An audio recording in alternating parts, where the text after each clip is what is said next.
भक्ति के मार्ग में, भक्ति के प्रवचन में बात तर्क संगत होनी चाहिए, बात ज्ञान पूर्वक होनी चाहिए, बात तर्क पूर्वक होनी चाहिए, बात संगत होनी चाहिए और बात न्याय संगत होनी चाहिए। तभी आपका प्रवचन साकार है। वरना लोग प्रवचन की आड़ में, साधु सन्यासी की आड़ में, संत महात्मा के नाम से बहुत समाज में ठग विद्या चल रही है और ठगने वालों की कमी नहीं है और ठगाने वालों लोगों की भी कमी नहीं है। वह ऐसे अंधभक्त हैं जो सच्चाई को नहीं समझते हैं, सच्चाई को नहीं देखते हैं और ठगने और ठगाने के लिए पहुंच जाते हैं। समाज में बहुत से लोगों ने संत महात्माओं का रूप धर के ठगने का कार्य करते हैं। कहीं भगवान के नाम से, कहीं राम कृष्ण के नाम से, कहीं शिव पार्वती के नाम से, कहीं खाटू श्याम के नाम से, कहीं साईं बाबा के नाम से, कहीं भोजन भंडारा के नाम से, कहीं भजन के नाम से, कहीं विशाल भव्य जागरण के नाम से। ये सब लोग ठगने का कार्य करते हैं। प्रवचन शुद्ध बुद्ध होना चाहिए, ज्ञानवर्धक होना चाहिए। प्रवचन ऐसे हों कि जो जीवन जीने की राह सिखा दे, जीवन जीने की कला सिखा दे और आपके जीवन को अंधकार से निकालकर प्रकाशमय बना दे। ऐसा प्रवचन होना चाहिए और श्रोता भी उस प्रवचन में ऐसे हों जो तर्क संगत हों, जो बात की गई है वो लॉजिक पूर्ण हो। अगर उस बात का कोई लॉजिक ना हो तो उसमें से कोई श्रोता खड़ा होकर के उस बात का खंडन करे, उस बात से प्रश्न निकाले कि ऐसा है तो इसकी वजह क्या है और ऐसा क्यों आवश्यक है, उसका जवाब देना चाहिए। उस जवाब देने से, तर्क करने से ज्ञान का संचार बढ़ता है। लेकिन ढोंगी पाखंडी संत महात्मा के भेष में जो ठगने वाले लोग बैठे हैं, वह कहते हैं कि श्रद्धा केवल श्रद्धा और विश्वास पर भक्ति होती है, इसमें तर्क और कुतर्क नहीं होते हैं। जहाँ तर्क और कुतर्क होते हैं वहाँ भक्ति नहीं होती है। ऐसे मूर्ख लोगों की संगत में बिल्कुल ना पड़ें और जहाँ भावपूर्ण बात हो, तर्कपूर्ण बात हो, ज्ञान की वृद्धि हो, वैज्ञानिक आधार पर बात हो, समझदारी आधार पर बात हो, उस प्रवचन उस सत्संग में जाइए। अपने को निर्मल करिए, औरों को भी निर्मल कराइए। तभी आपका प्रवचन साकार रहेगा, तभी आपकी भक्ति साकार रहेगी। आप भेड़चाल मत चलिए, समय के हिसाब से मत चलिए। समय और ज़माने में भेड़ चाल के हिसाब से आपको बता दूं कि पहले पूर्व में ब्रह्मा विष्णु महेश केवल 3 भगवान हमारे होते थे। आज के समय में हर एक 10 साल में भगवान लोग चेंज कर देते हैं और भगवान को बना बना करके लाते हैं।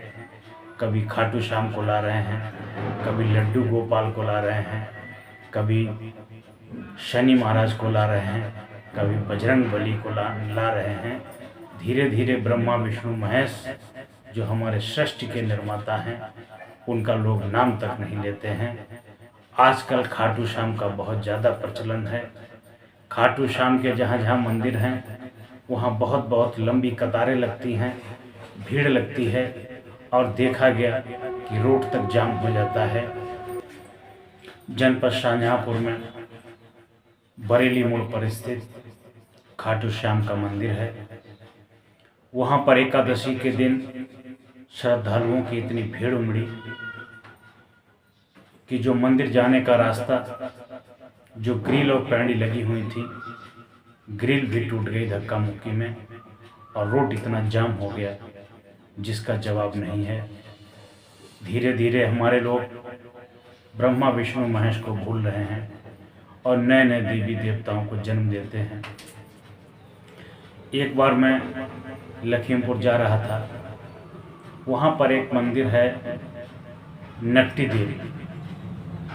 रहरिया के पास में एक नकटी देवी का मंदिर है, वहाँ पर अमावस लगती है। तो हम वहाँ पर भीड़ देख के रुके और हमने कहा हम भी देवी के दर्शन करना चाहते हैं। तो लोगों ने कहा कि ये नकटी देवी का मंदिर है।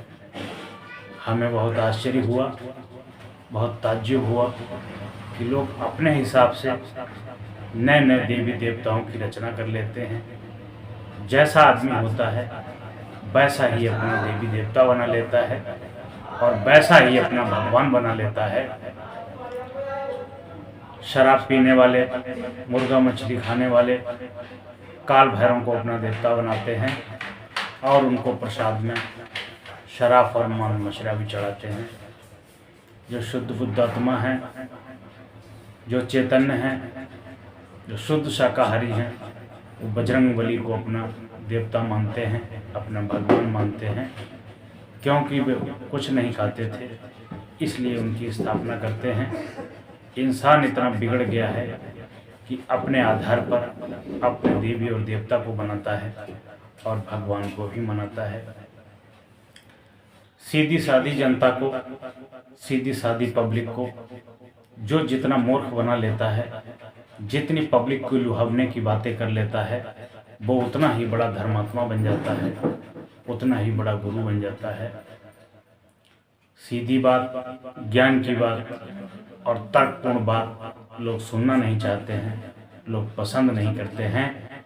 हमने देखा है बहुत से संत महात्मा के भेष में बहुत से लोग महिलाओं जैसा मेकअप करके बैठते हैं और महिलाओं की ही बातें करते हैं और महिलाएं ही उनके प्रवचन में जाती हैं। उनके प्रवचन में किसी प्रकार का 2 पैसे का ज्ञान नहीं होता है, केवल महिलाओं को लुभाते और जाते रहते हैं और धीरे धीरे बहुत बड़े गुरु का दर्जा प्राप्त करते हैं। सच्चे गुरु का तो मिलना ही मुश्किल है।